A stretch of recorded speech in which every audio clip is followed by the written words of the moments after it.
I'd like to invite you to join me as I discuss life from a medium's perspective.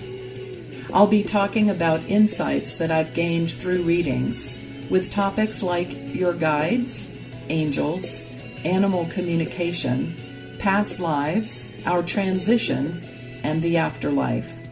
We'll take a deeper look at the metaphysical meanings of symbols and totems, and I'll give you some practical exercises to help you develop your own natural psychic ability.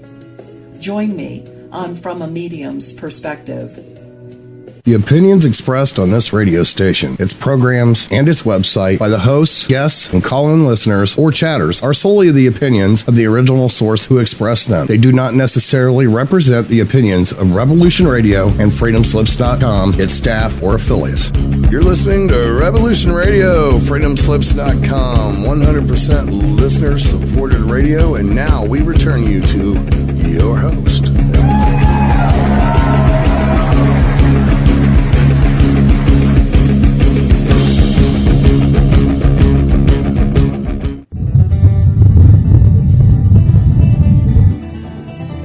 Well, it's time to stumble down the road with host Bridgette Lyn Dolgoff and co-host Jenny Vaught as they carry stones, dig holes, and wield their shovels along the way. On Revolution Radio at freedomslips.com. This is not a seated event. As they talk, run, stumble, carry, dig, drag, laugh, fight, sing and pray, dance and kick and scream, and oftentimes fall. Hey, is that a stone or a buffalo chick?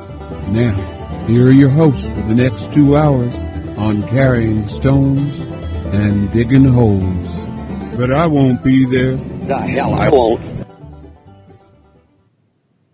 Where'd you go? Hi. You're listening. Hey, this is Bridgette Lyn Dolgoff.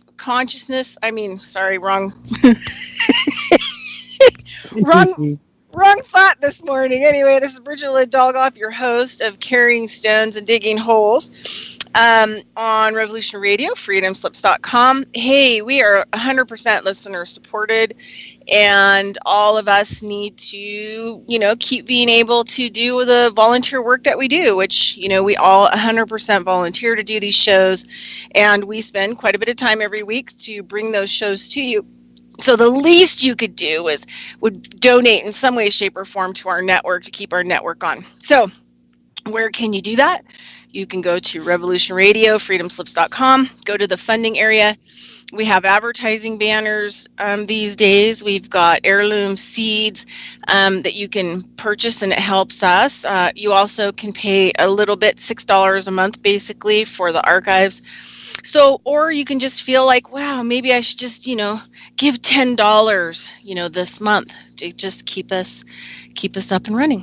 All right. So also, while you're at Revolution Radio, freedomslips.com, you can go to, there's a section on the side of the website, and it has the word schedule, and you can click on there and you can see Schedule A, which my show is in the lineup of Schedule A, and or you can see Schedule B. People like Mona Radler, Adventures of a Fairy Hippie, she's on Schedule B.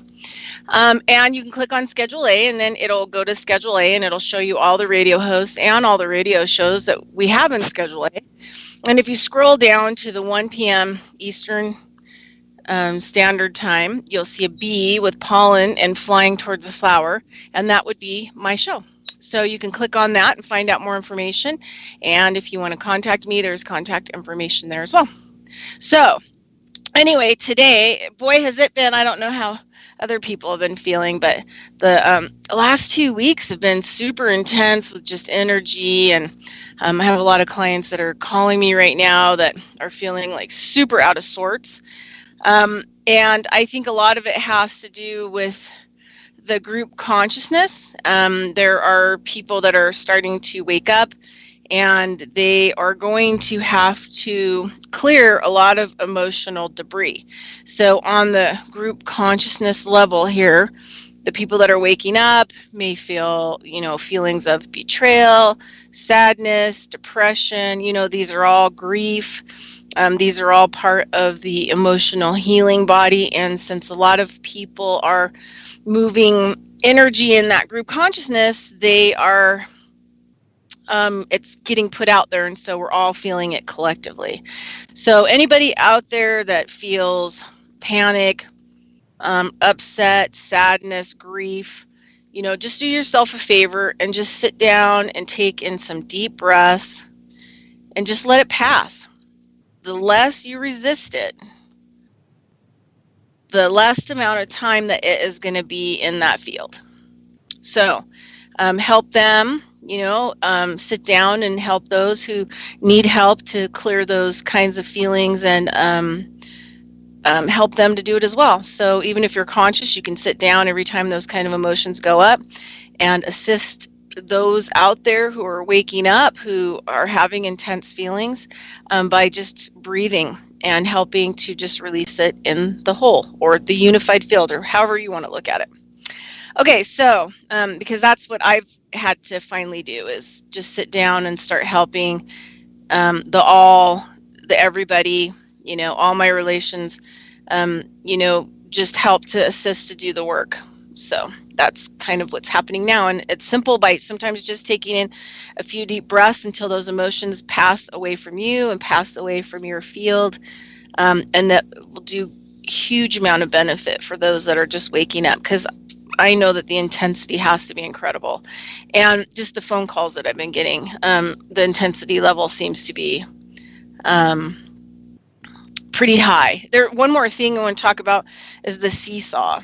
And people are really starting to see that they've been kind of programmed to live on a seesaw. It's either this, or it's that, or it's right, or it's wrong, or it's saint or sinner. And so the amount of their ride on their seesaw is getting extreme. One day they're really happy. The next day they're super depressed. The whole world is falling apart. So when you're dealing with a lot of this emotional stuff, try to stay like in a neutral plane. Try to stay somewhere in the middle. Don't get overly, blissed out about something that goes your way, and don't get, totally face down in the gutter because you lost your job, or, something happened. You broke your fingernail. So just try to stay somewhere like in the middle. Try to just, look at it all, see it all, and just kind of be careful about emotionally reacting to it. So that way it can just pass. So every time we stop emotionally reacting to stuff and we breathe instead, we start to not neutralize it, but we come into balance. It may not change it a lot what's going on outside, but if we're not feeding it, we're not hooked into it, then we're going to be in a lot better shape. And we're going to be able to see things for what they are and stop emotionally reacting to them, which is keeping a lot of it alive, because it's, it's generating power, and that power is feeding it. Whatever you're generating your power and your intention is focused on. So anyway, just some thoughts right now because it's intense out there. All right. So now my guest is a good friend of mine, Dr. Lenny Thyme, and he is a chemist.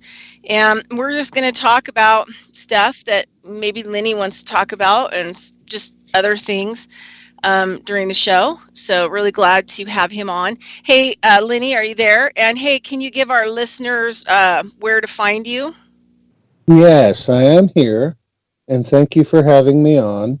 The two places you could find me now are on steamit.com/@LennyThyme, where time is spelled THYME, or on Steampunk Radio, which you can find on the TuneIn app, as well as Revolution Radio, which is also on the TuneIn app.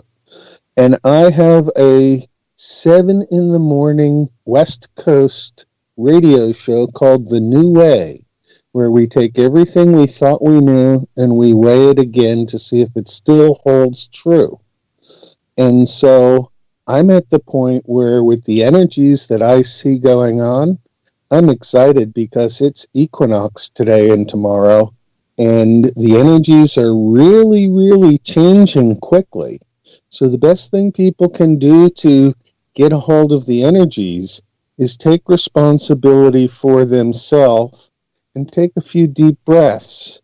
And after you know that you're responsible for yourself and you've caught your breath, then you can think about what you want to do in the situation you find yourself in, and not necessarily do what you've always done, because the physics, chemistry, and biology of what's going on right now seem to be different from the sciences that we were taught in school.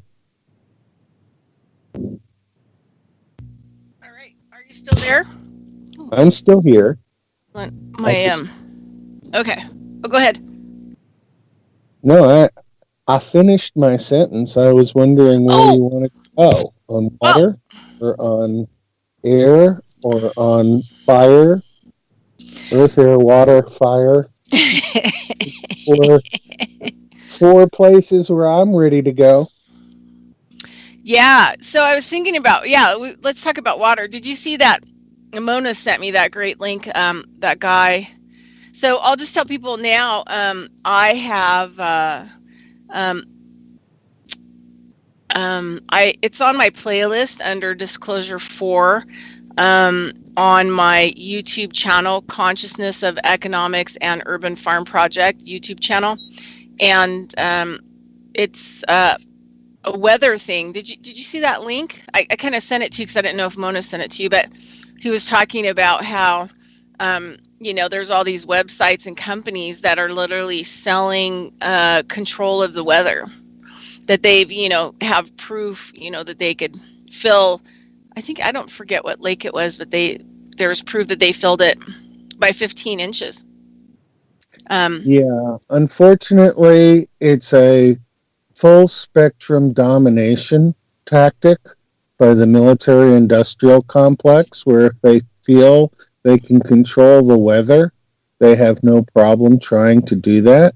And so a lot of the weather problems we're having, from the hurricanes in the Atlantic to the severe drought we've had on the Pacific coast here in Oregon, are caused by weather warfare. Mm-hmm. And the game of weather warfare is not something that we can play. It's actually been outlawed by the United Nations, but the United States somehow neglected to sign that treaty. So we feel that we're beyond the rest of the world and can play these weather games. There's a website, Dane's website's pretty good, geoengineeringwatch.com, and Jin Lee's websites are pretty good. He does a lot of work in talking about things, but the fact is we know what's going on. The powers that be are ignoring us completely. And so I think that people would take a lot of pressure off themselves by ignoring the powers that be completely, or that used to be. So if you can take control of your own personal domain to the point where you decide how you're going to spend the time, we don't really need the system as it is. We need to find replacements so that we can have structure without the system as it is. And so taking a new approach to things, I've decided to take the chemistry knowledge that I have from 40 years in the laboratory, where I was an egghead with equations and theories and collecting data in that, and apply it to current human sociology by working on a human scale. And I figure that the more humans I can convince to work on a human scale, the better off everybody's going to be. The human scale starts with the smallest entity on the whole scale as one human. And I think everybody who's listening has experience at that level, that from the time we're actually birthed to the time that we find ourselves in now, the one thing that you can count on is that you are always there with you. And so Mona and I like to joke that there's 3 of us in here, me, myself, and I. But I tend to wonder if there's a lot more different personalities within the individual, because I seem to have a different type of personal relationship with each individual that I meet. And by working on human scale and getting to know those individuals on a personal basis, every single decision that I make, I ask myself, how does that affect the other humans involved? And I'm now at the point where I have my cats working on human scale. Izzy the Wonder Dog's working on human scale. And they're working on their own scales, dog scale and cat scale. But human scale, dog scale, and cat scale all overlap in the present time and place that we're in. Whether the times actually overlap exactly, I have some question, because I think that if you take a normal cat's life of maybe 10 years, and you take a normal human's life of, say, 80 years, that's an 8-to-1 ratio. So that would mean that a cat has 8 times more time in a minute than a human does. And that explains why cats are so zen, because each second they have is like milliseconds to us. We're reacting and doing things. The cat's watching and laughing. All right. Okay. Go ahead. I just have my volume is acting very bizarre. It's going from like 90 to 26, 95, 26. So, I was surprised to actually hear the opening. You told me we were going to be in silence like on Mona's show, but I heard everything in the opening of the show this morning. Yeah. Well, I'm always just prepared for anything. Let's just say that. Because I have no idea how everything's going to work, or if we're going to get on. There's been a lot of times where I couldn't even get guests on, by phone or by Skype, so I think, a lot of it also has to do with Skype and, their new programs and things like that make it all of it happen with the show, can be really good or can be a little bit, off sometimes. But yeah. Okay. So, do you have anything else that you would like to add on the last points of topic? Yeah, I think that one of the real important things for people to have control of themselves is to get to a good vibrational frequency. And that when you're stressed out, you tend to have all your wires crossed. And that calming down when you generate energy, and if it's negative energy, a lot of people like to call that loosh. And one of the things that's going on now is that the amount of loosh being generated in the society is causing stress amongst the society because there's really no way of releasing the collective loosh, short of just having a war.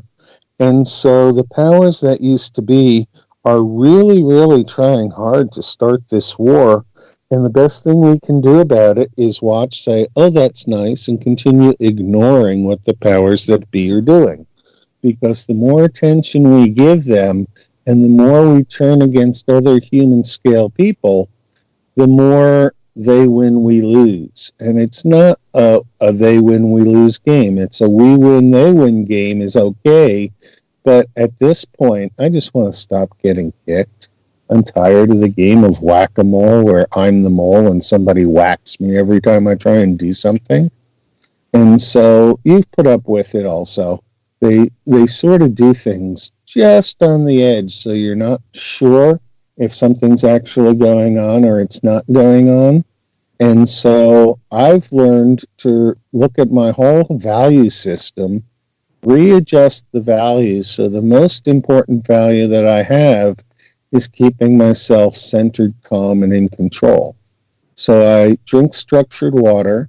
I eat organic food. I eat food that I grow myself. I supplement it with extremely cheap food from the discount stores that I use spices and other things to work up. And what I found is that sometimes the discount stores really have some very good food that didn't sell because it was overpriced in the markets, got to near its pull date, and they're trying to blast it out quick. So Peter was in town one day, and he stopped into a market, and they were getting rid of oysters, and they were charging $1 for 6. A dozen oysters for $2 because somebody had canceled an order, and once the oysters are out of the ocean, you got to do something with them. So we got 60 oysters to munch on for a weekend, and they were still sealed in their shell. It was pretty awesome. You can't do that for $10 most of the time. I've heard you talk about your expeditions to get food, and it's amazing how much food is out there, but a lot of the food just isn't healthful or healthy, and yet most people in this country are going for that less than healthful food. If you want to set yourself at good vibration levels, you really need to consider that we're made of what we eat. And there's so much more nutritional value in the food we eat than even in the water that we drink. But the more we put chemical toxins into our bodies, the more we impact those bodies by shutting down mechanisms of metabolism. And so if you look at the whole process of chemistry as just the ongoing process of metabolism, there's always an oxidation to balance every reduction. And so people walk around in a sense of net neutrality, so to speak. And so if you're taking in things that are too acidic, you've got to neutralize them by taking something in basic. And so that's the idea of some of these Kangen waters and stuff, is that you can balance your metabolism by keeping your pH even. But even more so, the micronutrients that people need in their bodies are not available in the general food stream anymore. The genetic modifications that allow plants to work, like in the presence of sprayed aluminum, like the Monsanto process. Monsanto has a patent for growing plants in aluminum soils so that they can incorporate the aluminum and not die off and things like that. And so it's gotten insidious as to what the food supply really is. I think it's time to step back from everything, look at the human scale, and if things are being dealt on at less than human scale, let's withdraw our attention and get things fixed on the human scale. So I was thinking, I went way up again. Hold on a second. All right, stay there, volume. No. Okay, so I was thinking about, so my teacher, I always talk about my teacher, Bobido, who passed in June 2016. The more that, his teachings, unravel in my life, you can really start to see the, information. One of the things that he said about the biosuit, the physical body that we live in, that the blood is crystal. And they're starting to kind of prove that scientifically. I mean, iron, obviously if you got iron in your blood because you have hemoglobin, then you,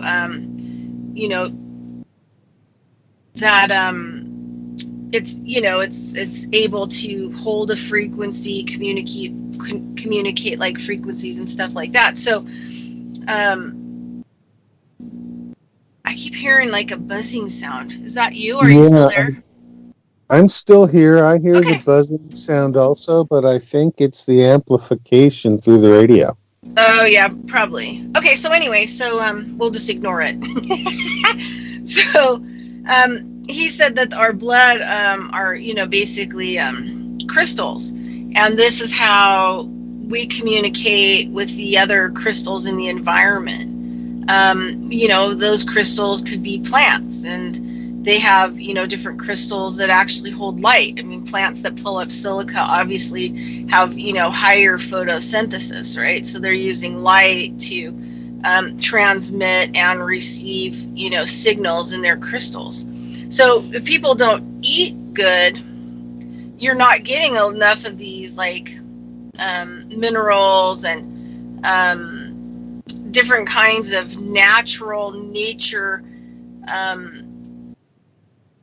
things in your bloodstream. So you're having a hard time actually picking up and receiving. And because we have all this aluminum and stuff from these chemtrails, they've created a nanoparticle, and this stuff goes into our bloodstream, and then that's where we're picking up transmissions and signals that they're sending. So if we're not eating enough healthy food, we're not, updating our minerals and beneficial metals and things like that into our body, to kind of help to bypass the bad signal and keep our good signal. Anyway, yeah. I just thought there's very much overlap between the geometry of the Platonic solids and the mechanism of how chemistry works in biology. That when you're talking crystals, my thoughts go to a crystallized substance being things like hexagonal shapes, octahedrals, tetrahedrals, and other things that get fixed in space and repeated over a lattice. But in reality, what the crystals do is they keep a uniform size dimension on the separation of molecules, so that in a crystalline system, one that's resonating at a single frequency for that particular crystal, it means that the bond vibrations, the translations, rotations, and how each individual atom that's part of the molecule is in relationship to other parts of the molecule, well, that dictates how much metabolism you can get. So that when you've got the perfectly shaped crystals and everybody's talking to each other, metabolism is easy because the things that need to metabolize just pass right over.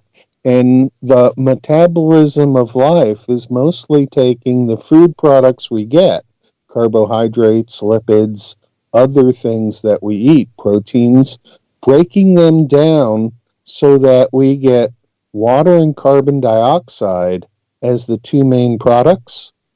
But I tend to wonder how much of things really do get broken down, which is a process called catabolism, and how much things get built up, which is called anabolism, because a lot of what we see is people taking things like anabolic steroids to build their muscle capacity.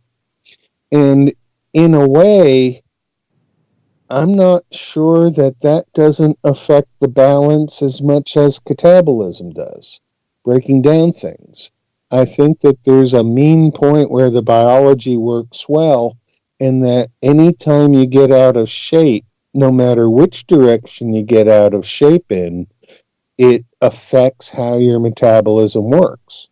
I also think there's a frequency that we can call happiness, that if you can find a way to have a smile on your face and just accept what's coming and say, oh, that wasn't too bad, let's go to the next thing, that just by dealing with things in a lighter sense, we can increase our resonant frequency and elongate our wavelengths.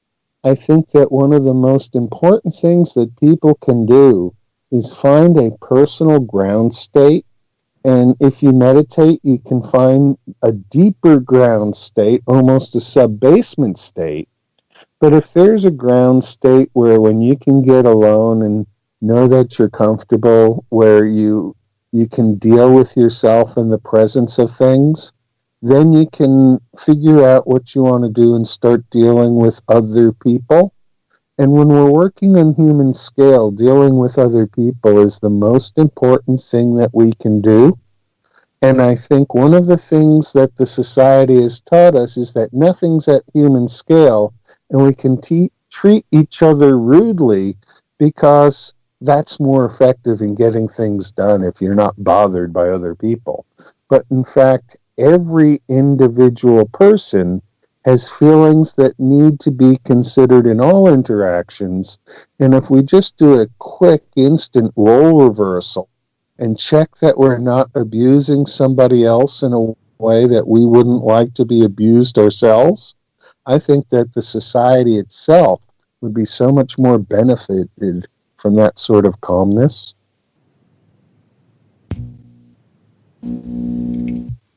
Calmness is good. Moments of calmness are good, for sure. So, their frequency, it really means elongating their wavelengths, I think, is better. That you're more mellow when you have longer wavelengths, and short, choppy wavelengths, which is what high frequency is, doesn't seem to be a good thing to me. I think that the language has been misused, that what we really want to do is calm down and lower our frequencies to stability in a good ground state.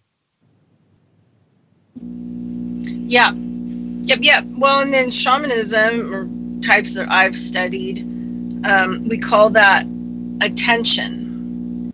We call that, like those long, straight bandwidths of continuous, balanced, we call it attention. It's where and how we focus our attention for long, durations.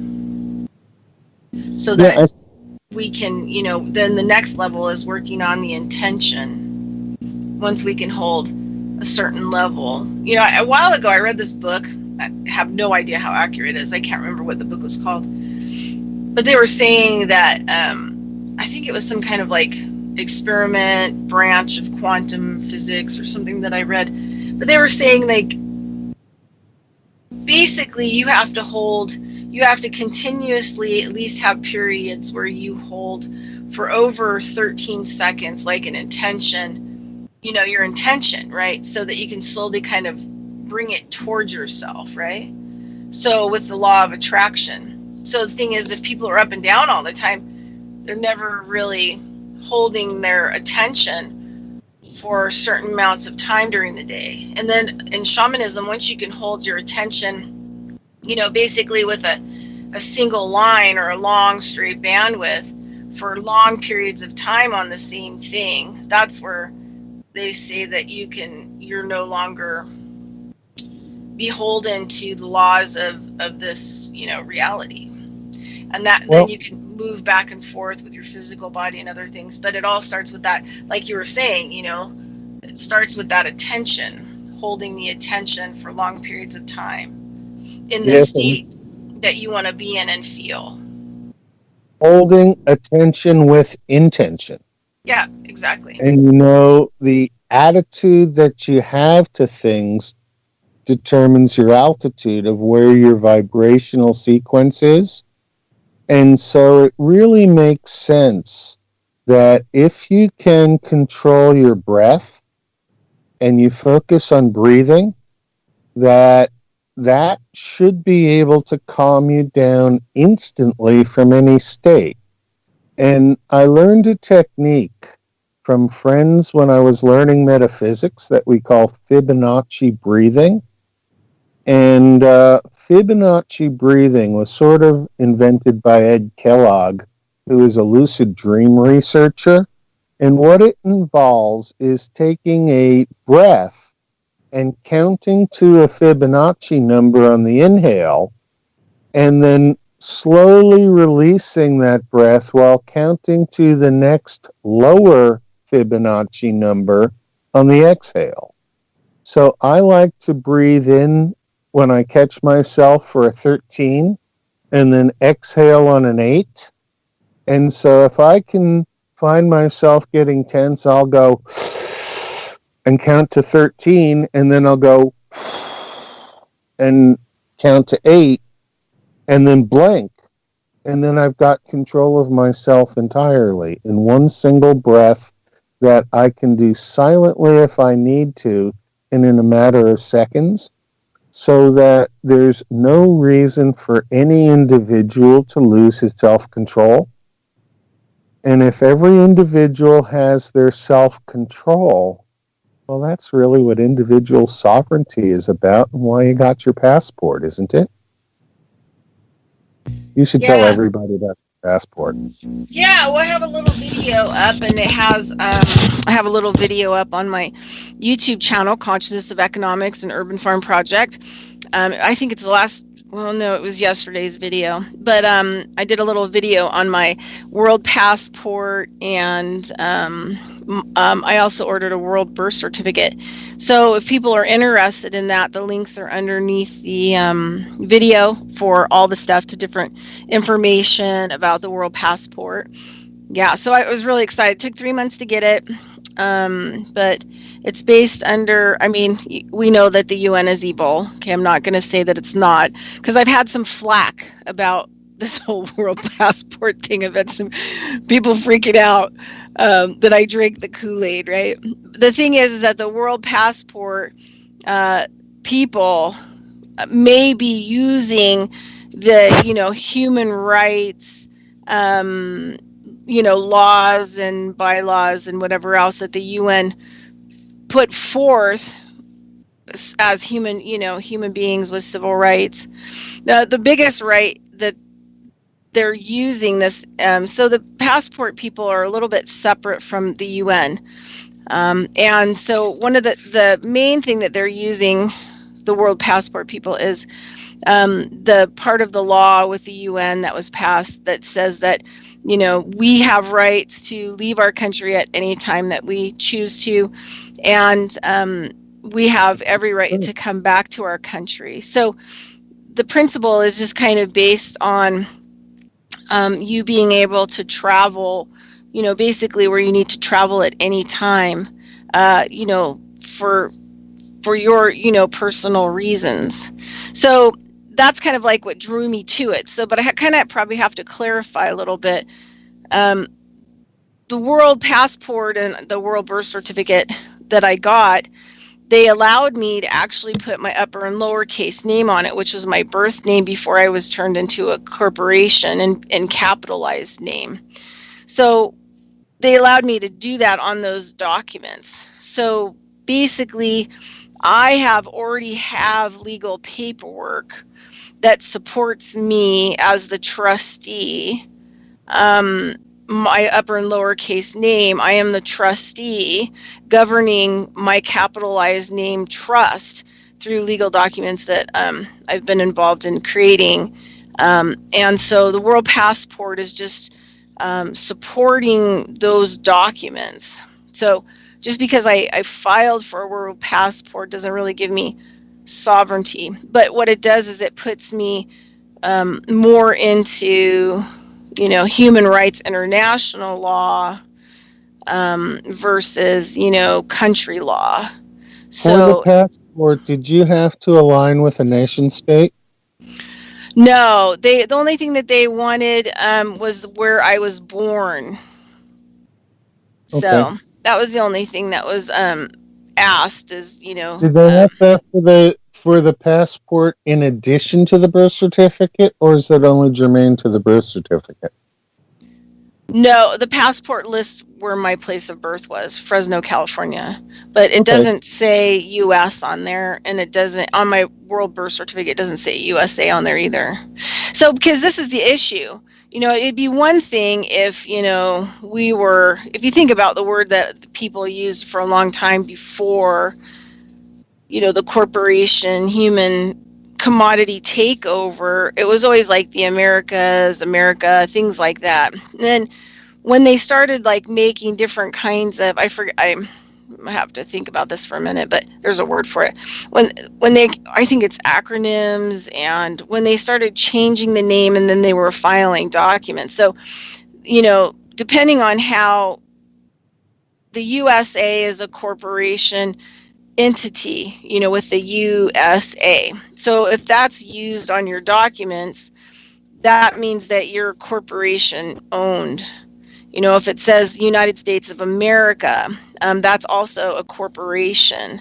So, when they want to know, like say you go through a checkpoint and they want to know what your citizenship is, are you a United States citizen? And you say yes, what you're saying is that you are cattle owned as a commodity, and you're not a real human being. And so that's why you get treated the way you get treated by.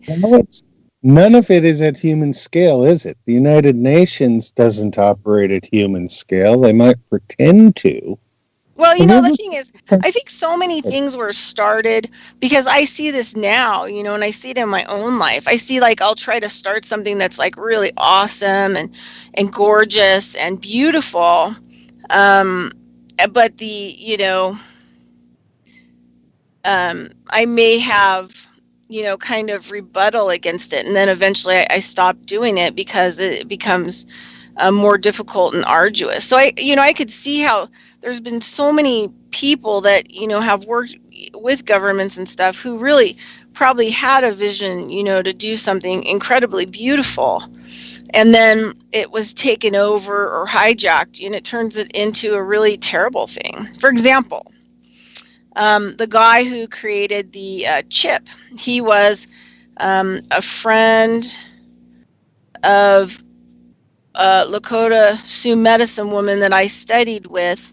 She had been she had been kidnapped off her reservation by, you know, people from NASA, because NASA is just the people who do the remote viewing, and they do a lot of, you know, psychic attacks, and, you know, it's that's kind of like what they are. They're really not a space program.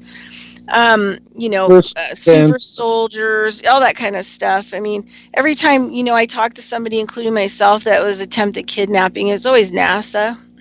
it's always NASA.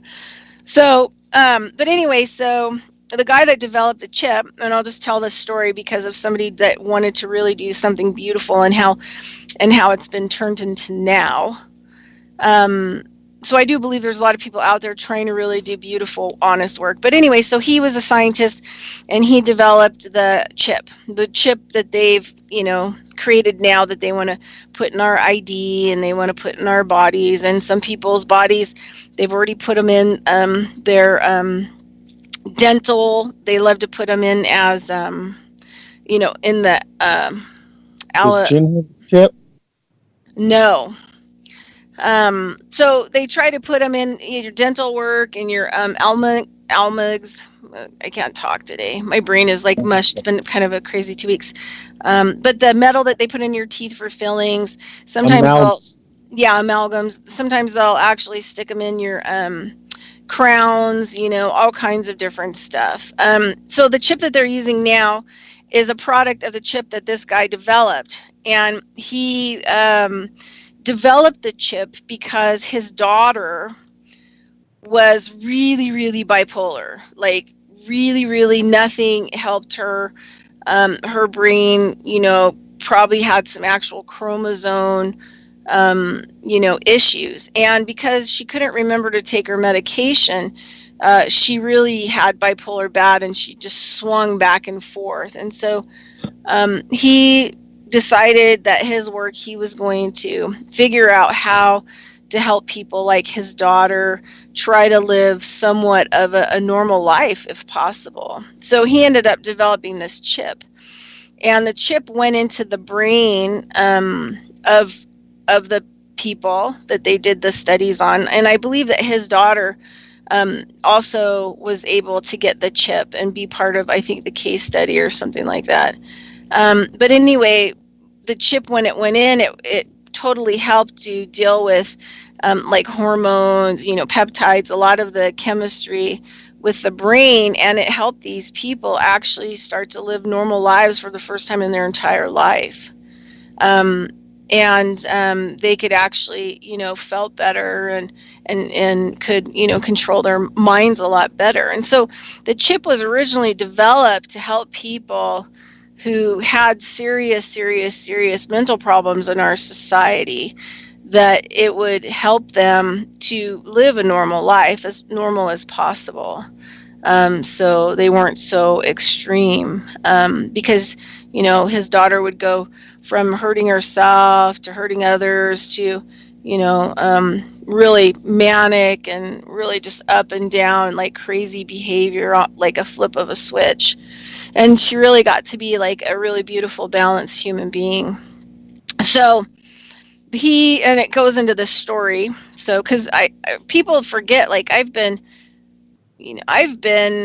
awake my whole life, and I've been working with people in the underground and whistleblowers and all kinds of people,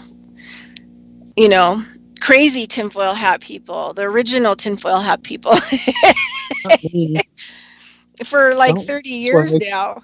Yeah. So I've been at this for a super, super long time. So this story that I'm telling you about the chip guy is from, 27 years ago, because he came to see that area. But anyway, so because of my teacher who was there. So anyway, so the story goes on that one night he was asleep in his bed, and he got woke up by a being that was standing in his room. And the being told him, basically, this is the chip guy, that they honor him, for the amazing work that he did with the chip, and it was going to be so beneficial for so many people, like worldwide, and that they said, so, don't take it personally, basically, with what we have to tell you next, and that it's been hijacked and it's been stolen, and this is what's going to happen to it over, out in the future, and you need to actually now basically start traveling and speaking and lecturing wherever you get invited, and to start educating people and notifying people about what this chip is going to do in the future. And so he didn't believe the being, and the next day he gets in his car and he goes to his lab. Not only is his lab completely gone, there's no security at the gate at this institution where he had his lab. There's not even anybody at the institution anymore. Like overnight, they packed up everything and everything was gone. He said there was like New Mexico. Yeah, he said there was like garbage and stuff, but there was like no documents in any room, office, building, or anything. It was gone. He said it was like a ghost town. And that's when he really realized, like, it hit him that the being was totally right. And the being told him, like, who did it, why they're doing it, what will happen in the future. And so he really started going out and speaking and lecturing, and mostly in churches and stuff, kind of in a biblical way. So he really started educating people, because churches were the only ones early on that were open to hearing this kind of stuff. Because a lot of people in churches believe in the mark of the beast, and a lot of them believe it's the chip. You don't want the chip at all. There's so much going on that people believe, and it's all a big lie. And if we can't get to the point where we understand it's a big lie and choose what we choose to believe that's consistent within our own systems and work from human scale, we're just going to get overrun. Right, but there's a lot of... Oh, no, my volume. Yeah, your volume sounds okay to me. Okay, hold on a second. All right. Oh, how does it sound really high right now? The background sounds high with the vibration that you were hearing, but the actual audio sounds fine. Okay. Well, it's just being very, very weird. So one of the things, though, just so that people know, is sometimes like choices can help you, the choices that you have a tendency to make. For example, in 2009, they actually, in the Real ID, the initial Real IDs that came out, the chip was going to be put into babies without parent consent as soon as they were born in the hospital, if that bill had passed. So the thing is that, that would be a pretty hard thing to overcome as not real, that the fact that your infant was chipped, and how to deal with that kind of stuff. So, we're still kind of dealing with a lot of these kinds of things, and the hospitals are the people that, doctors used to be doc attendants, in admiralty law. They were the ones that registered life and birth. And then when the, American Medical Association and stuff was developed, they were actually given some kind of education, but the education they were given did not support life in any way, shape, or form, because they were never really going to be taught to actually help you. It didn't have nothing to do with health. Yeah, nothing to do with health. Yeah, then so... with your health. You're responsible for your own health. Eat well, drink clean water if you can get it, and do things that help your own health. Mm-hmm. Because your mental health drives your physical health. If people can't just get a hold of themselves and just take the pressure off, because it's not that important, no matter what it is, it's not that important. We can lower our blood pressure just by thinking about lowering our blood pressure.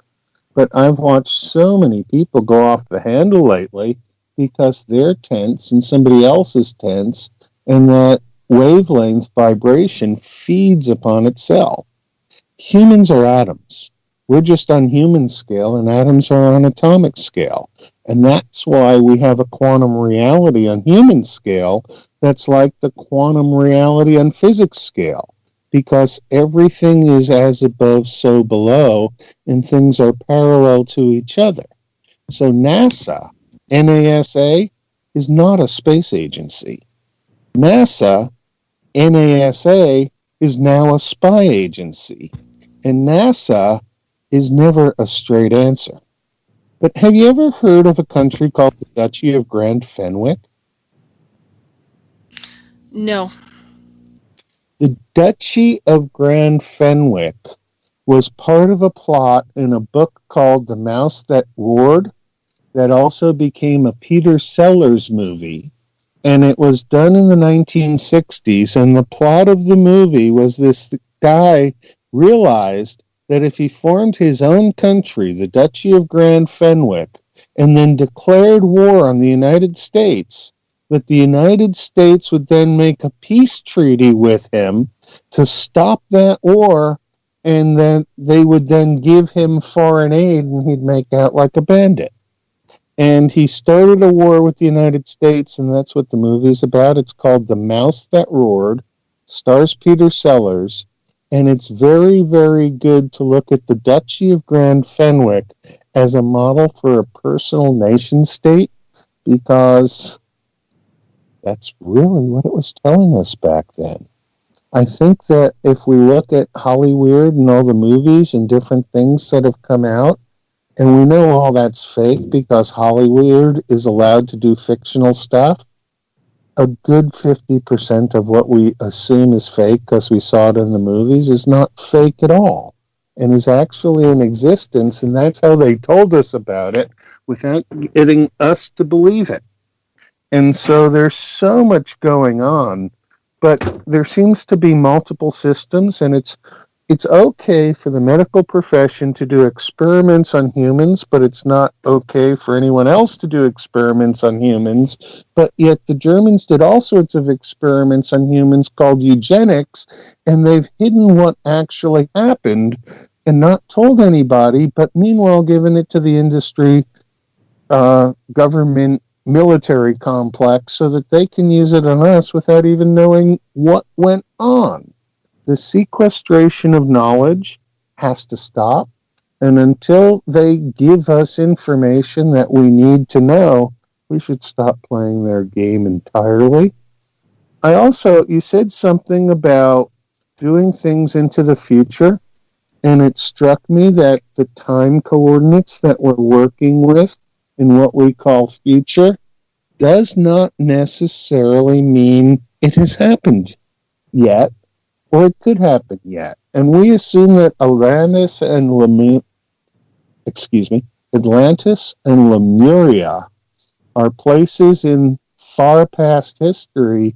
That might be the future we're going to. Just because we have a timeline constructed now doesn't mean that that's the timeline that's always been. And you sent me something this morning on books from 1890s about Baron Trump and the last president. don't you think that pretty much guarantees that time travel is a reality in the very near future? And if time travel is a reality in the very near future, aren't all bets off on our current time system and the way we measure things, including the measurement of history? Yeah. I mean, in shamanism, it's, they learn how to travel their own timelines, past, present, and future, even with their body. So, a lot of this stuff has been around for a super long time, like thousands and thousands of years that people had gained the ability to, reconstruct their past or reconstruct the future. Yeah, time is a function of scale, and people don't get that. And we have a real major problem in this world in that our definition of time includes time in the definition, and that's circular logic, and it's not allowed. And so since something as important as time is broken, well, we get a break. Enjoy.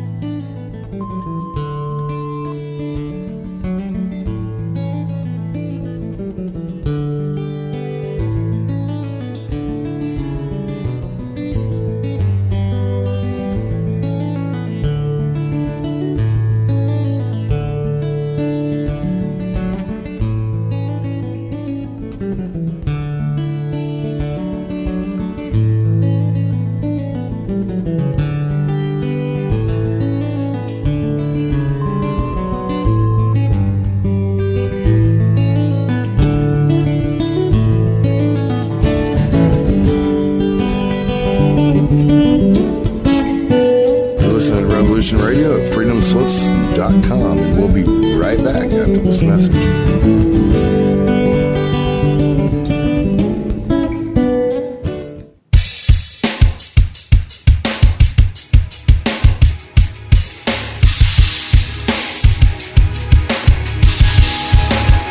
Enter into a world unseen on Raven Star's Witching Hour. You will encounter eclectic topics from the realm of spirit brought into our matrix of truth.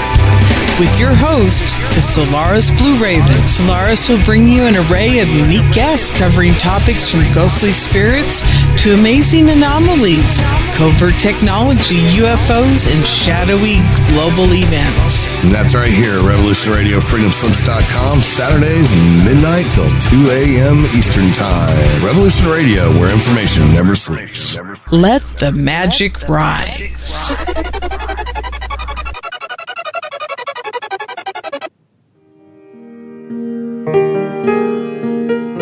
This is Barbara DeLong, host of Nightlight Radio, inviting you to join me on a cosmic journey, exploring a metaphysical montage of spiritual material, covering everything from the mundane to the magical, UFOs to unicorns, and everything in between, including spiritual readings for those who seek enlightenment. Let Nightlight provide you with equal measure of light, love and laughter, insight, wisdom, and inspiration. Monday nights, 10 to 12 p.m. Eastern, right here on Studio B, Revolution Radio at freedomslips.com.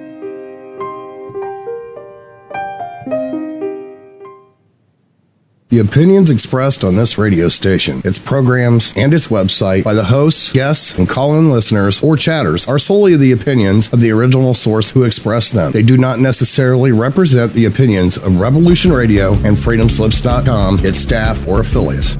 You're listening to Revolution Radio, freedomslips.com, 100% listener-supported radio, and now we return you to your host.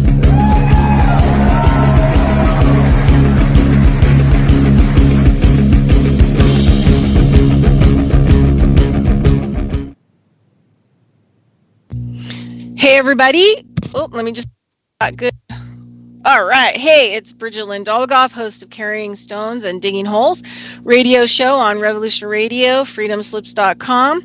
And today my guest is Dr. Lenny Thyme. I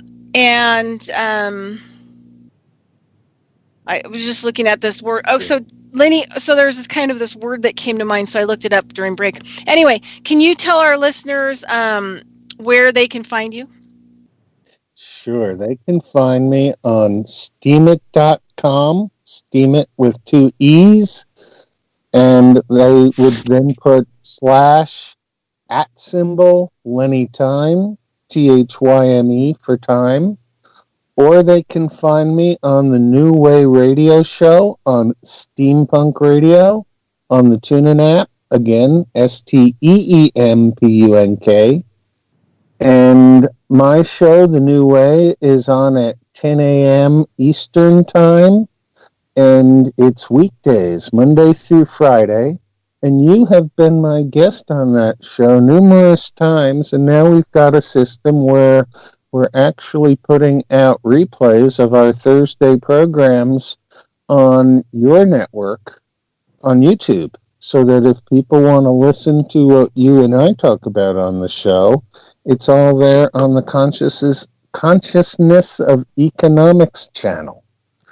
And I get lots of good conversations from various different people, because the idea of what I'm into is trying to discover the reality. I think that the university education system, my working hypothesis is that it was moved over from Germany after World War II, and it was used to mind control everybody to get us prepared to think in a certain way, so that the introduction of Photoshop, also known as television, could take us into a super reality and see how far they could pull the wool over all our eyes. So we've gone from Donna Reed to Metallica and everywhere in between, and nobody knows what's going on because everybody has their own opinion of everything, and anything can be going on.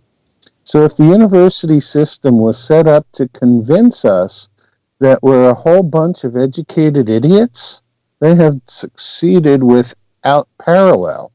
The more education somebody seems to have right now, the less they can think for themselves, because they're basing their opinions on the nonsense that they've never verified first person singular for themselves. So if we're going to really make a go of doing something different, anything that you as a functional human want to do should be within your bailiwick to do, but the latitude of how to do it has to consider what other functional humans need to do also. So before we change everything and say we're throwing out the system and toss the baby with the bathwater, maybe we should look at which parts of the system are worth tossing out and which ones are worth keeping, because that's the same process that they used after World War II to hide a whole bunch of information that I'd really like to have right now. The field of chemistry that I studied for 40 years as a career doesn't hold up, because the field of physics that supposedly underpins chemistry, they left out a few concepts that we really ought to know. And the reason they left them out is because they didn't want us to be traveling around by teleportation. They wanted us to be traveling around by cars, so that we're burning oil, so that we're feeding the machine of this whole economy. But it makes you wonder, if you watch Star Trek, that federation of planets that supposedly rules the galaxy, they never talked about how that got built. Doesn't that seem to be a way more realistic government for people than what we currently have in this country, which is a dysfunctional United Nations and nation states that are so far off human scale that they use humans as fodder in wars? Yeah. Well, you know what? Oh, hold on one second.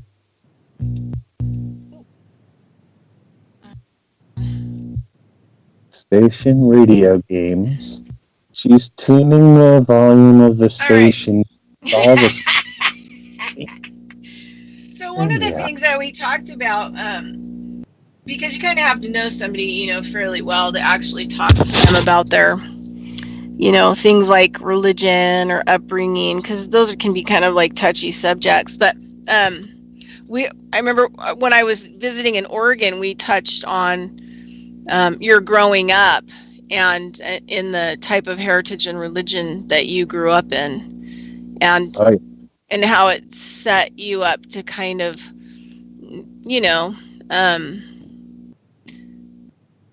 maybe not deal with other people or cultures well. Yes, I was raised as a Zionist. Yuck. I have a Jewish background. Up until the point where I was 18 and could select not to be Jewish, it was enforced on me that that's the way I had to think and be. And when I got bar mitzvah at 13, I thought it was done. I had jumped through all the proper hoops, but no, they have something called confirmation that hook you until you're 18, which is really not very much different from the Catholic faith, but a different way of looking at it. And the real difference between Catholics and Jews seemed to be whether that guy named Jesus Christ was actually a savior or whether the savior is still coming. But in reality, that's the whole myth of religion, is that some savior is coming to save you, and the only savior coming is you. You're already here. Save yourself.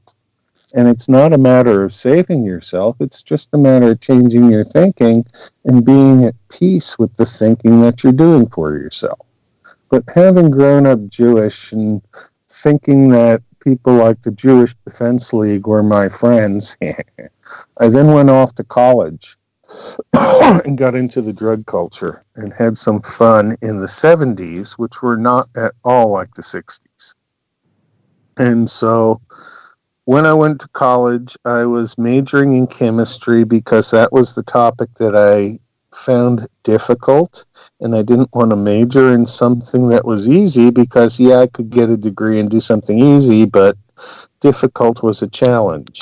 And I started off as a pre-med, and the first biology test I ever took was at 7 in the morning, the night after Billy Joel did his Piano Man concert on campus. And so here I am.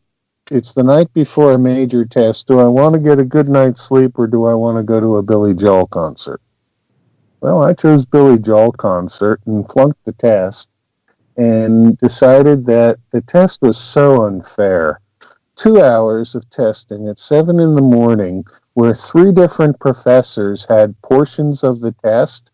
So one guy gave us 67 true-false questions for his 45 minutes of the 2-hour test. And it's like, that would be a test in itself for 2 hours for most people. But no, there were still 2 other people. One of them decided he wanted to do 15 essays in his 40 minutes. And it's like, okay, I'm not going to deal with biologists ever again. And so I never took another biology course. Isn't it funny how I became a biological chemist by training? And by not knowing the biology, I was free to really apply the chemistry. And I applied it with my belief in physics because the physics folks wanted me to double major in chemistry and physics, but the physics was easy. It was the chemistry that was hard, and I'd rather focus on the hard stuff. And besides, it was fun tinkering in a chemistry laboratory, whereas I was scared shitless tinkering in a physics laboratory. Who knows what can happen if you rip apart the fabric of the Earth? Oh, wait, we do know that. We've got CERN. So here's Einstein. He's now on the lab. He heard me talking science, and he had to come in and see what was going on. Yeah, tell listeners it's your cat. Yes, Einstein is my cat. He's named after the dog in Back to the Future. But Einstein once said that imagination is more important than knowledge, and then he proceeded to invent the stuff called quantum mechanics. So if that came out of Einstein's brain, because even though Einstein was really, really brilliant, if he didn't have an answer, he could make it up. And when he got to Princeton, after the end of the war and they finally let him into the U.S., some hotshot reporters asked him, well, what does it feel to be the smartest man in the world? And he turned around and said, I don't know, you'd have to ask Nikolai, meaning Tesla, who at that time was considered the smartest man in the world.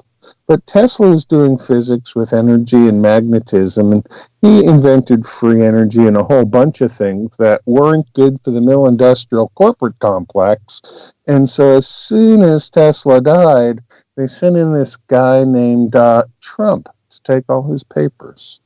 Isn't that interesting? Yeah. How did Trump end up in the Tesla story and Donald Trump end up as the current president? And then we find in 1890 he had books written about him. No, written about his son. Well, the last president wasn't about his son, was it? No, but that was a separate book. So there was like numerous. The video I sent you made numerous references. I think 3 different books that have some kind of parallel with Trump or his family members or which. It just tells me that we are at the point where it's irrelevant when time travel actually gets invented. It's there and they're messing with it. And if we can mess with time travel, all bets on anything that we know of history are off. There's a real story out there, but it has absolutely nothing to do with the fiction that's made up for the benefit of the people on this planet. However, let's explore that. Are we really all on this planet? If you take the consciousness of economics, as you like to work with, and you look at the economic system, it sure does seem like the consciousness of economics is to feed on the human scale to provide something that's a grand illusion at a big scale. And if we go back and look at grand illusions from previous big scales, I'd say those pyramids in Egypt pretty much are a grand illusion from another scale. But when we actually ask what was going on with the pyramids that allowed them to be built and deposited here with technology that we can't come close to, the fine ability to put stones in place like they did back then. But what if back then is really in the future? Or what if back then is just now on a different scale? But maybe a pyramid is like a Lego to a giant, huge human, 3 orders of magnitude bigger than what we're at now, so that we would never, ever even see it. So that we are on ant scale as whatever that being is to our scale. Ant scale is only 1 order of magnitude. Well, it's 3 orders of magnitude, but 1 fractal away, as I like to look at fractals. And so what an ant's dealing with an ant world is in the human world, but on such a scale that we can look at ants in a colony and see that they're active. I really wonder what's going on in the mind of an individual ant. But then we had Disney tell us that a few years ago also, didn't they? Yes. It's insidious. Everything you can think of has already been thought about, and they've got a way of working it around to get more work out of us. So the only way we can do this is by quitting the pretense, and there's not enough work to go around. There is some real important work to do, but you're doing it. I'm doing it. We're dealing with the soil. We're dealing with the earth. The earth is a planetary being that humans can't get the idea of a living earth. And I don't know why, but if you get the idea of a living atom, an earth and an atom even look like each other by our current artist renditions of things. But I was looking at the artists' renditions of Earth lately, and, maybe those flat earth people do have something that they're saying that should be listened to, but maybe it's a change from the way it's always been. Because I kind of think that 2012 date, December 21st, 2012, when the Mayan calendar supposedly came to an end, the calendar came to the end, yes. It was the end of time as we know it, yes.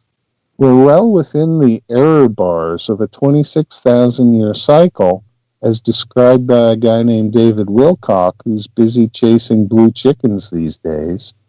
But, you know, everything that we were taught to believe by the university system has to be questioned again.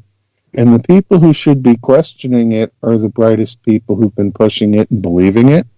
Because there's got to be something more out there that we're just not seeing because of the befuddlement. And it's just at the point in the Wizard of Oz movie where Toto's about to pull that screen away. So everybody can be prepared for a whole bunch of revelations. And these revelations that come out are not at all what we've been taught to think. And so the best thing we can do is get calm, get grounded, drink good water, eat good food, and watch the festivities without getting too wrapped into it, because whatever's going to happen, you're not going to believe it. And the reason you're not going to believe it is because it's really not true. It's all designed to make you act in a certain way. And so there's a whole bunch of people who think the aliens are going to come here and save us, and you know what? The aliens are going to come here and save them. And they will leave with the aliens, and they will be off, and we will be rid of that portion of the population. But, you know, I'm not interested in being harvested by aliens, so I'm not going anywhere off this earth. And the things that people believe are totally acceptable and allowable in their minds, but I don't have to believe what they believe, and there's no reason to argue about it. I have a different perspective. My perspective tends to be from the Rainbow Road. And that means that I listen to people on the Red Road, and I listen to people on the Yellow Road, and I listen to people on the White Road, and I listen to people on the Black Road. And it certainly seems that the Red Road and the Blue Road are beating each other up into a uniform average purple. But that's normal for human beings, and normal as a science word, there's no such thing. Normal is an average, and there's no individual that actually meets that average. If there was, wouldn't that make a hell of a Truman Show? Anyway, I've been ranting. What's up? Well, you know, there's this word that I looked up that came in my mind, and I couldn't find the exact way that I wanted the word to be. So, but it led me to another same word, but with a different kind of ending. But and it's basically everything you just talked about is about the theater, about us, you know, constructing or assembling our own constructs within, you know, a larger construct. But basically the definition of this word, it was constructivism. And it basically, the first part of the definition said that it's a specific kind of like Russian art form. And then the second part of the definitions basically said theater, specifically scenic design. Yeah. So anyway, I just like that. I like it. It's kind of it's really coming up with our own frameworks for how we want to be. And it seems to me that if I can have my own city of Grand Fenwick, and I'll call it Shroomsville, and I'll make myself the mayor of Shroomsville, I now have a governance system that I can use. And so I'm governed by the Wizard of Oz. And the Wizard of Oz, of course, is easy. And so when she needs a bowlful, she gets it. It's amazing how simple dogs are, but loyal. Very loyal. We had some cows come onto the property last week, and Izzy helped alert me that the cows were on the property. I got on a bicycle and chased them off. They were pretty funny. They disregarded a fence, but on the way back, they had to get back through the fence where they came out. And I'm sure those cows were a little worse for wear, that they might think about not coming through the fence there again. But Peter contacted the person whose cows they were, so I'm guessing the fence will be repaired this weekend. It's always entertaining when you have new folks visiting. That's kind of a string theory thought, right? The cows were living in their own dimension, and there's this barrier between both dimensions, and they broke through the barrier into another dimension, but that dimension was really not friendly. So then they had to come back into their dimension. In a way, it's exactly. They left some extra food for my compost, so I'm pleased. They spent some time in the orchard. The orchard is definitely not very far from the current compost pile, so I have no problem as soon as the shit hardens putting it on into the pile. But I went out too early and played with a pitchfork, and it wouldn't even hold on the pitchfork. Wow. So. Okay, so that's a timeline weird thing. Okay, so here we go. One more time, Lenny. So we have the cows who were living in their dimension that was bumping up against your dimension, and then they broke through that dimensional wall into your dimension, and they hung out for a while, and they actually left. They left something from their dimension, and then they got chased out of there, so it wasn't a friendly dimension, so they went back in through their dimension, but there's the proof that they came from their dimension in your dimension because they left poop.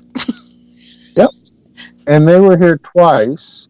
Once where I ran them off with a bicycle back through the fence, but then again a few days later in the orchard where I don't know where they came from, but they were no longer in the orchard, and they had been there in the morning.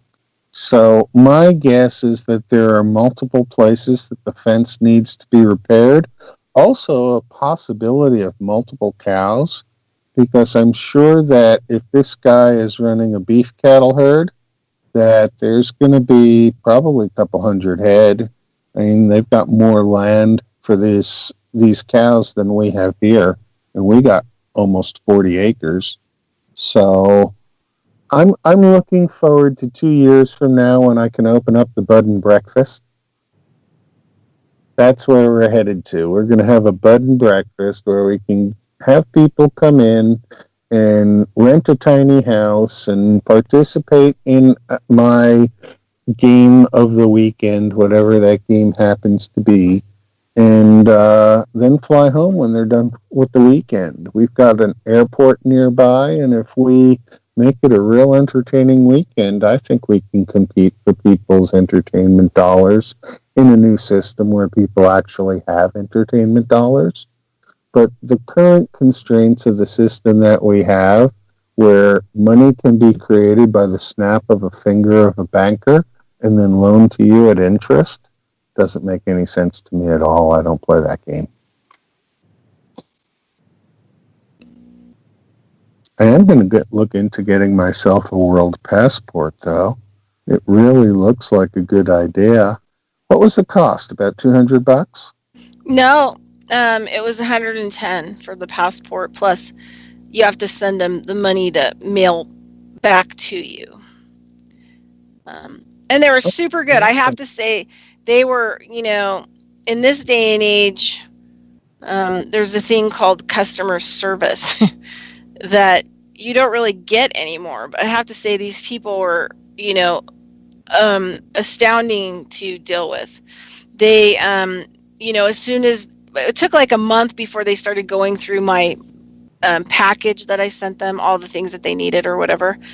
And I got an email from them, and they just wanted to basically go over the things that I sent them and make sure everything, was correct or exactly how, I wanted it. And then they took my emails. They followed up.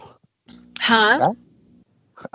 Somebody followed up on something. That's really yeah. And don't follow up on anything anymore. Right. So the thing is, when I had questions, I could send them an email. When they had time, they would get back to it. I mean, obviously, you don't want to overburden them because I'm sure they have a lot of work because it takes 3 months to, process your package. But at the very end, they sent me a picture of my package. So, and then they told me that it was going in the mail that day. So, super professional. They were just unbelievably amazing to deal with, and provide. They figured out how to deal with you on a human scale, and you were a real person to them, and they were responsive to your needs. Mm-hmm. Isn't that business should work? Yeah. So anyway, probably the best business, professional experience I've had in, I can't even tell you how long. Well, that's going to be the way that things are going to work from now on, is that we will have professional business experiences with the businesses we deal with, because that's what we're going to accept as humans. And anything less isn't working on human scale. But then we have to figure out ways where we can build faith and trust between people. And right now, everybody's in fear of everybody else, and rightfully so. I mean, we've got a system that lives by the generation of fear, and to the point where they won't let you away. They're going to hijack our cell phones and send us fear porn messages just to see that their emergency system works. How many people are not going to know what the hell's going on? Are we going to have Orson Welles' War of the Worlds start again because somebody's got a message on a phone that they misinterpreted and went out and blew away their neighbor? Yeah. Well, the thing is, I don't even, I don't do TV where I'm staying temporarily. There is a TV's on all the time, but I catch glimpses of it, so not that much. I kind of do my own thing, but I don't have a cell phone. I don't even do cell phone. So I think you're getting paid. I mean, the cell phone companies and internet and all these other things. I mean, think about this. You pay. Most people have, an added, I think, $1 a month in places where their water systems put fluoride in the water. Like, you actually get charged for that on your water bill, and a lot of people don't even realize they're participating. You know what I mean? By paying these people. I mean, they could refuse to pay that money every month and say, that extra $1 for the fluoride, I never wanted it, so I'm not going to pay you for it. But I think it's with the cell phones too. Like, people pay for the cell phones, so they are charging you to do whatever they feel like. You have no. For services that you don't want and don't need is a pretty useless thing, but the community. The way we do things is something that's necessary. And in fact, when we get to the base supports that people need, food, clothing, shelter, things like that, communications is something that absolutely every person needs. And people who are kept out of the communications loop are placed at a disadvantage. And in a world where everybody is treated equally, we can't afford to have some people start out at such a major disadvantage. But on the other hand, these little black boxes that people hold up to their heads give them brain cancer, when other things don't give them brain cancer. But brain cancer is weaponized also because we've got this complex of weaponization against the human scale. And the only way we're going to change that is by coming back to the human scale with all the humans and redoing all those foundational systems from the ground up, not from the top down. And, the United Nations as a top-down organization is really pathetic. But if we could get something like the United Federation of Planets from the Star Trek movies and make that into a functional form of government that can be top down while we rebuild everything from human scale up, now maybe we're talking about some ideas that can work to change how reality is. Have you ever read a book called The Fourth Turning by Strauss and Howe? No. It was written in the 1980s, and it's a book that talks about history in terms of 80-year cycles, and it breaks the 80-year cycles into 4 seasons. And it starts off with a winter season where everything is pretty much isolated, destructive, but it's a time of great pains and awakenings, and things start getting going. And then comes the spring, and the things that started getting going in the winter 20 years later are starting to manifest, and things are being real good. And then it gets to the summer, and the things that were manifest and worked really well are starting to get shop-worn and tired, but the people are still pushing on. And then the fourth 20-year period is more like the fall or the season of our discontent, and everything falls apart.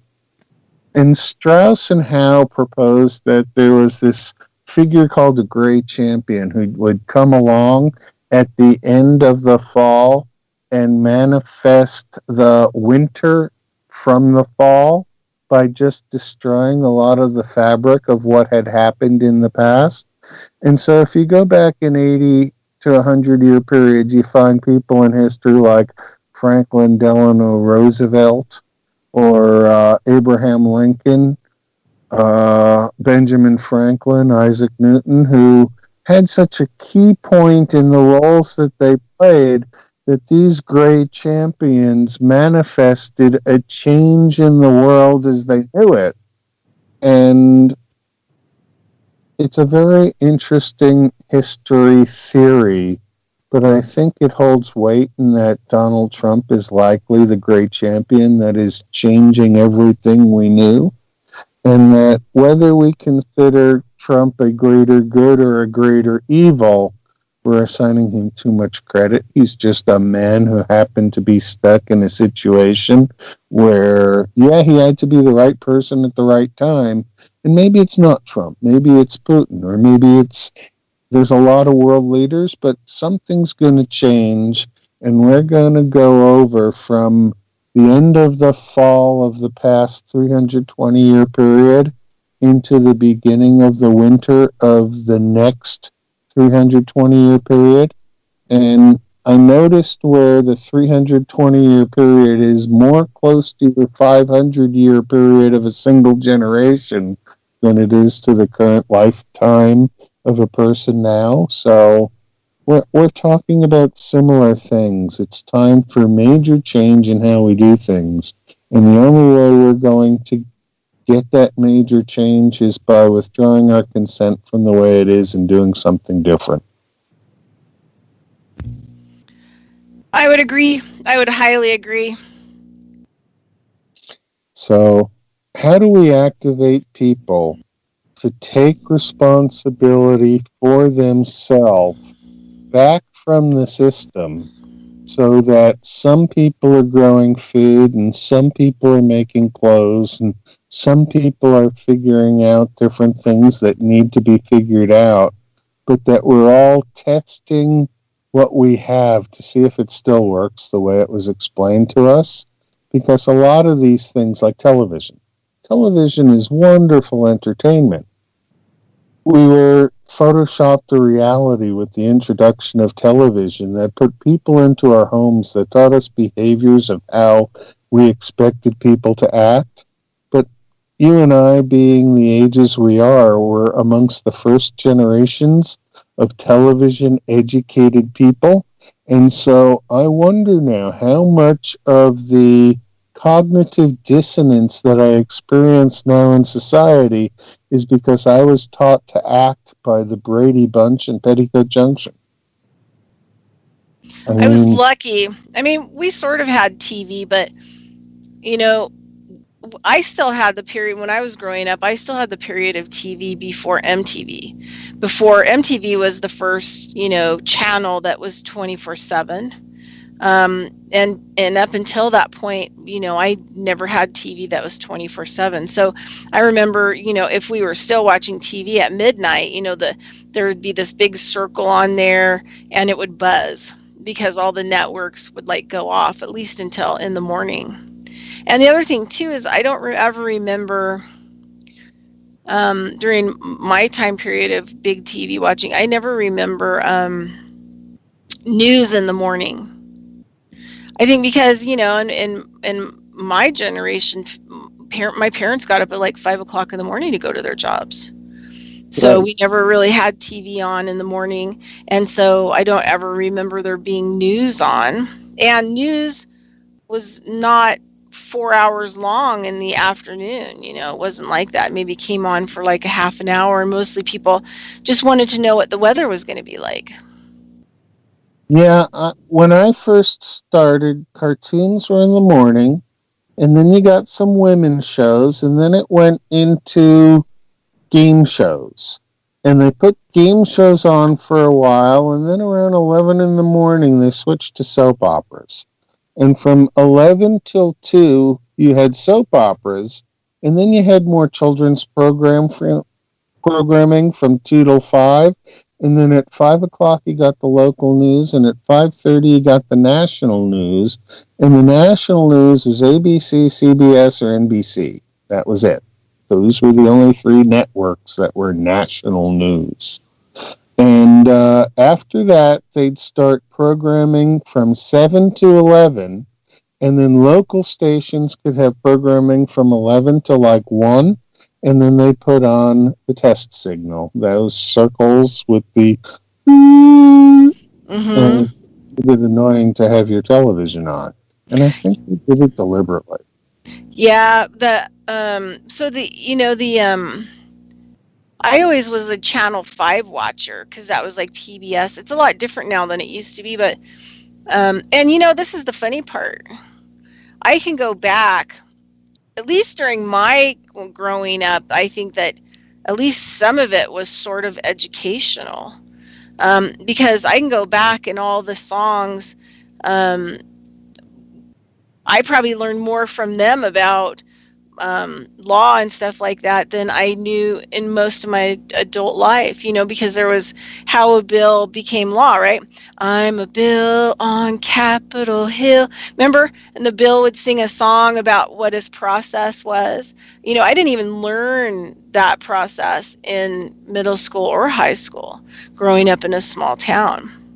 So the only way that I knew how a bill went through the different departments, you know, through a legislature was from the kid shows. Isn't that a trip? Yeah. When I was watching kid shows, it was Sherry Lewis and Captain Kangaroo.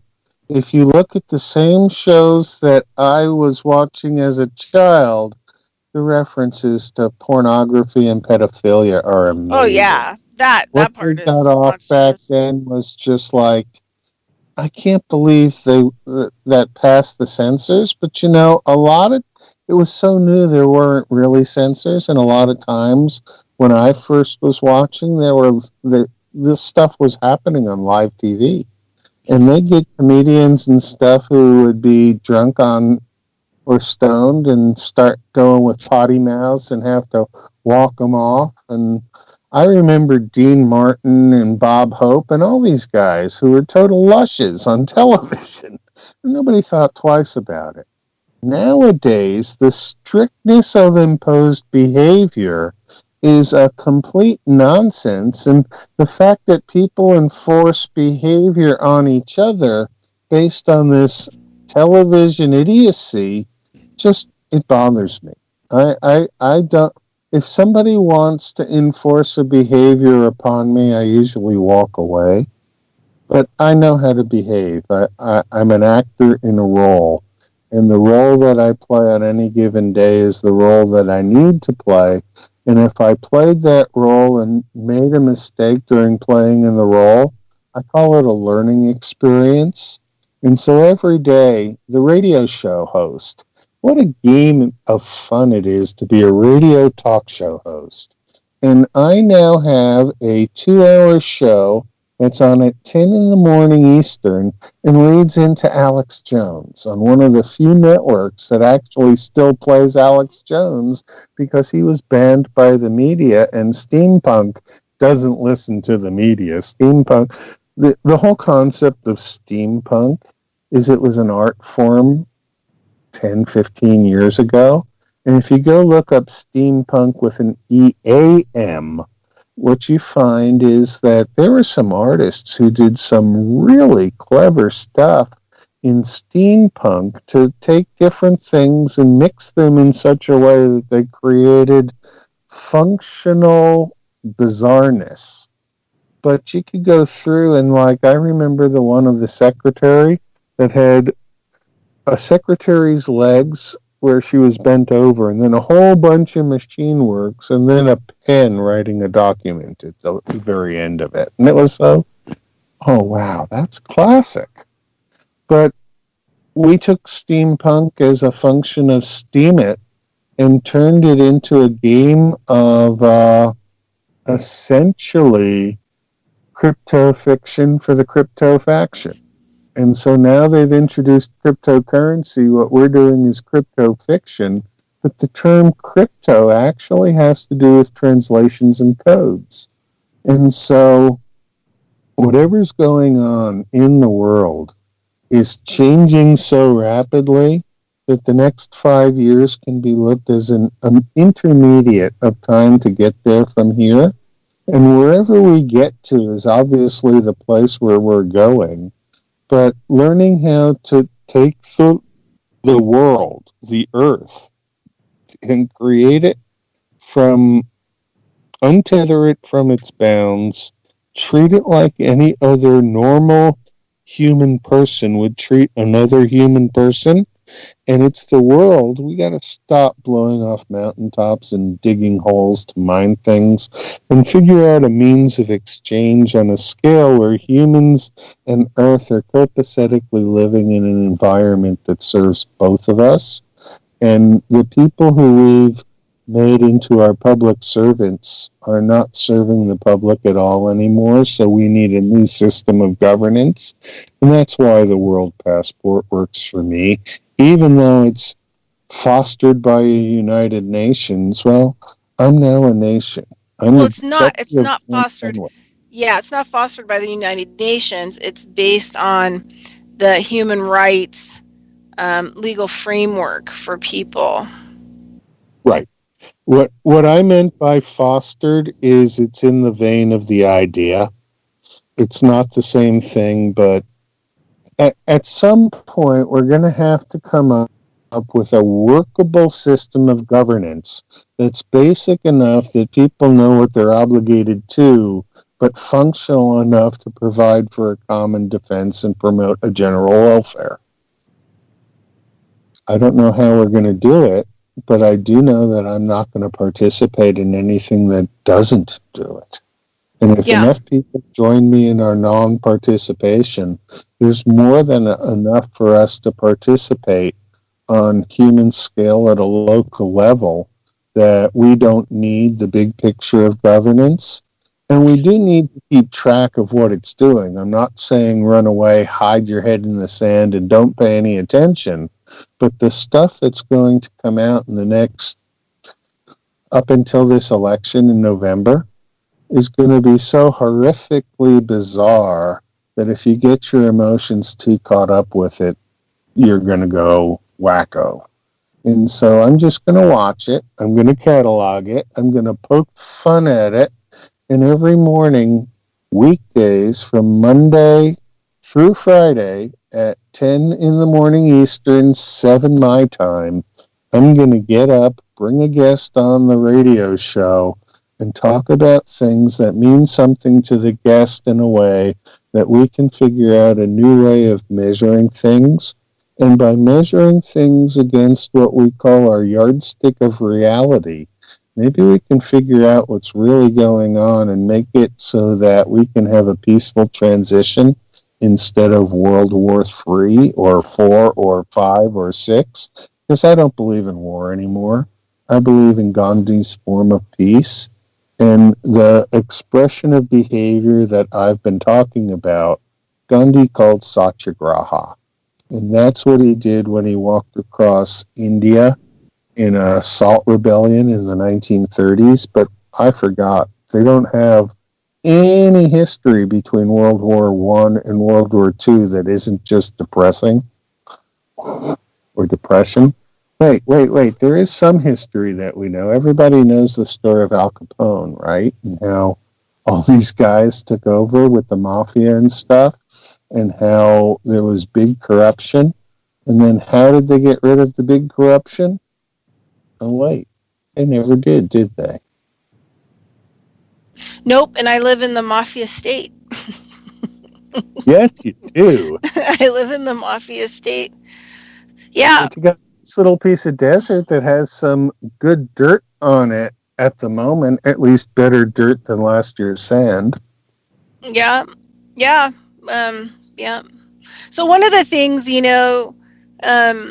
that I do, I'm kind of action oriented, so just for the listeners, but one of the things that I did last winter is that we had so many, and dealing with homeless is super controversial.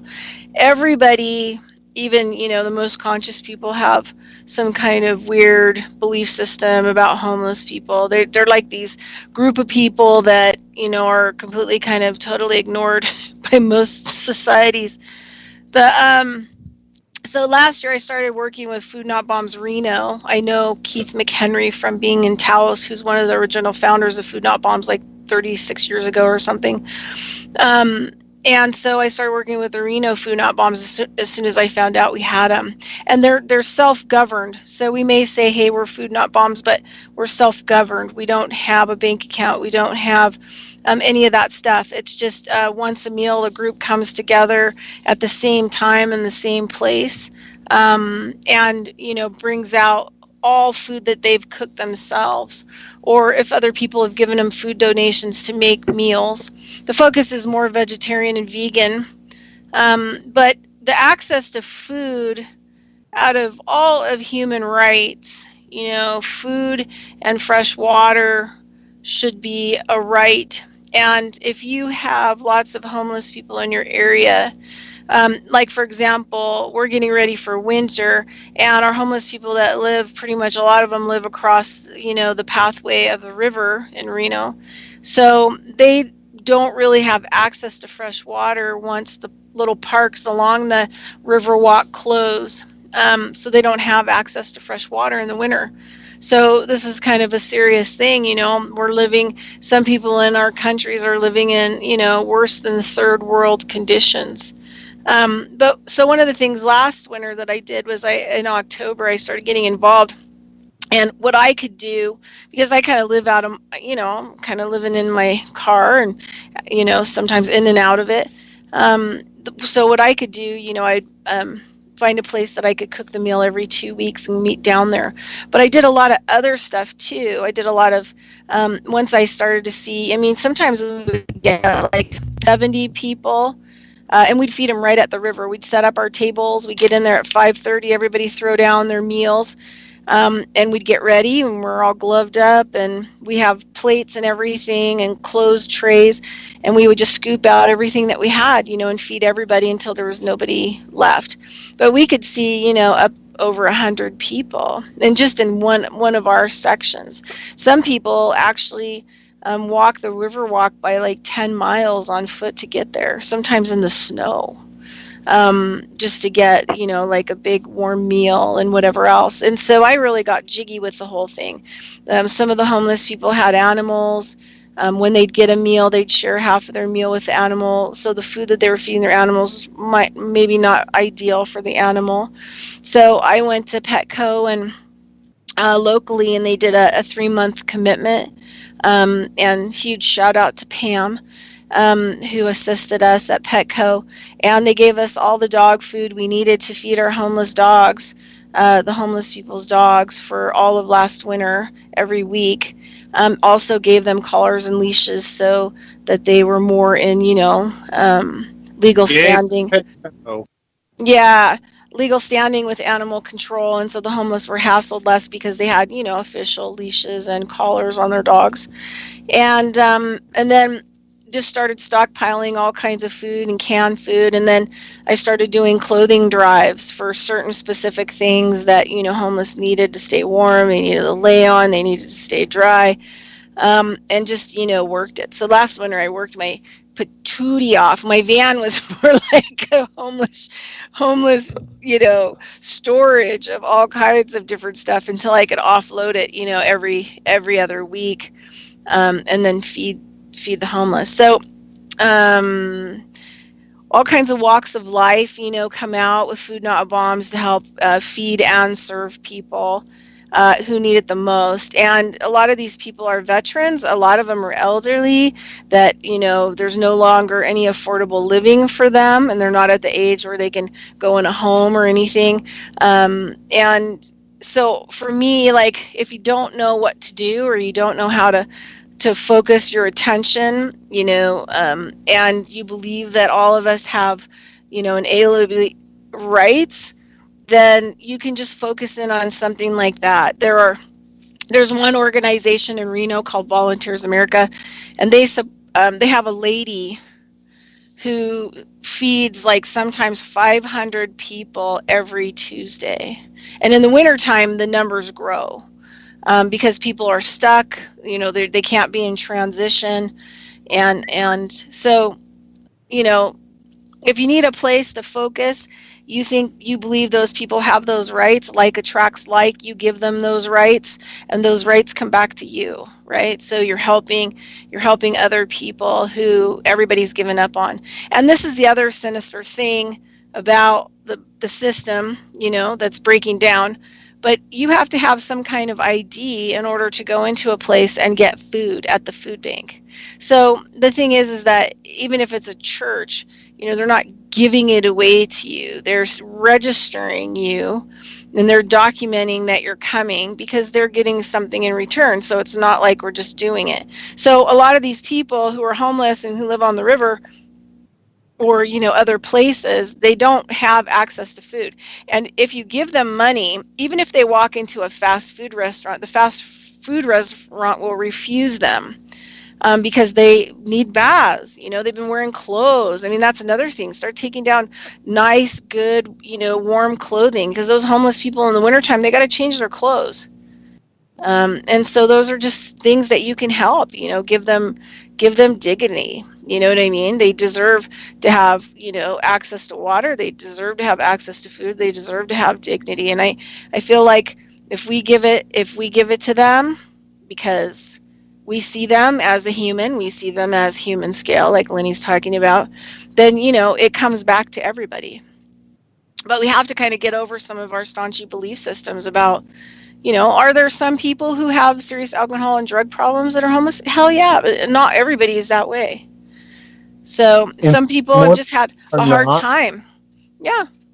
I consider myself part of the homeless, but I'm now in the same trailer this is my 10th quarter starting. Is today the equinox, or is tomorrow the equinox, or was yesterday the equinox? Yesterday. Okay. That's what I had it as, but then I heard somebody on YouTube saying it was scheduled for tomorrow, and I'm thinking, isn't it always the 21st? Mm-hmm. Yeah. I think it's like the 20th, and then it segues into, the next time period, and then you wake up on the 21st, and it's already happening, kind of a thing. Yeah. I think that they're playing with people's minds by messing with the time. And that's why all this daylight savings time and all that, gee, I'm just on the solar clock. If it's dark, I want to be asleep. If it's light, I want to be awake. And so I will work to keep myself awake longer in the dark in winter. And I don't have much choice. The sun comes up, I get up. I took some interesting sunrise pictures yesterday, and it turned out that I caught a chemtrail that they were spraying at sunrise. It's like, good grief, they can't go anywhere. So I'll send you a meme that I put together yesterday, because they just can't help themselves. They've got to keep spraying shit in our skies. And so if anybody really wants to get vocal about stopping them from spraying shit in their skies, that's another good thing that people can do. But there's always, everybody has their own thing that they really want to be proactive for, and it's really important to be proactive and not reactive and not negative. So keep a smile on your face and enjoy doing things with other people, and you'll find that other people enjoy doing things with you also if you have a smile on your face and you do stuff. Right. So we're just about at the end. Yeah. So I'm just going to say, hey, this is Bridgette Lyn Dolgoff, Carrying Stones and Digging Holes radio show on Revolution Radio, freedomslips.com. My guest is Lenny Thyme, Dr. Lenny Thyme, chemist. Lenny, you want to just tell them one more time where they can find you? No Way, or the New Way radio show, is on Steampunk Radio, which you can find on your TuneIn app, and it goes on at 10 o'clock in the morning Eastern Time, Monday through Friday. And then I can also be found on Steemit / Lenny Thyme, Thyme. And I'll be doing lots of New Way stuff, so anybody who's interested in learning a new way, you'll be hearing a lot from me. Take care. All right, so we're a few minutes out, so also we're listener supported, so support us and have a great day. See you next week. Bye.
Radio at freedomslips.com, and we'll be right back after this message.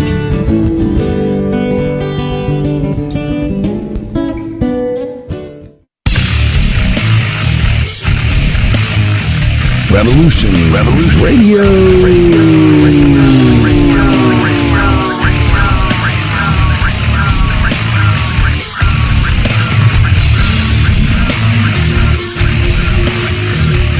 You don't see it, do you?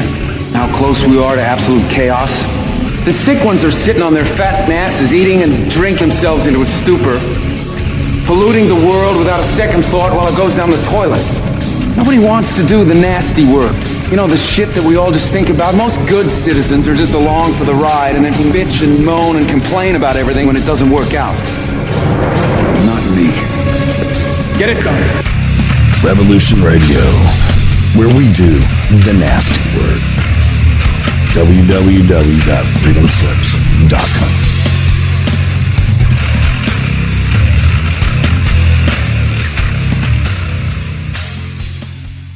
This is the people's war. It is our war. We are the fighters. Fight it then. Fight it with all that is in us. And may God defend the right. Warning! Warning! We gotta stop them! They're gonna kill us all! See how the trouble you've started? Be they the government, be they industry, be they organized labor, be they anyone, or human beings. Time when the operation of the machine becomes so odious, makes you so sick at heart, that you can't take part. You can't even passively take part. And you've got to put your bodies upon the gears and upon the wheels, upon the levers, upon all the apparatus, and you've got to make it stop.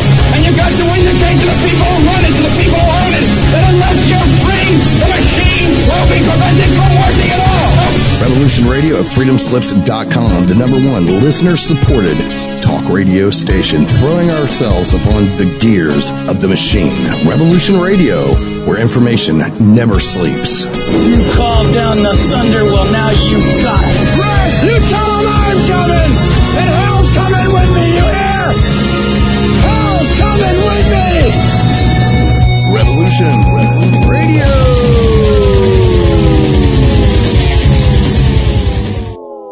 The opinions expressed on this radio station, its programs, and its website by the hosts, guests, and call-in listeners or chatters are solely the opinions of the original source who expressed them. They do not necessarily represent the opinions of Revolution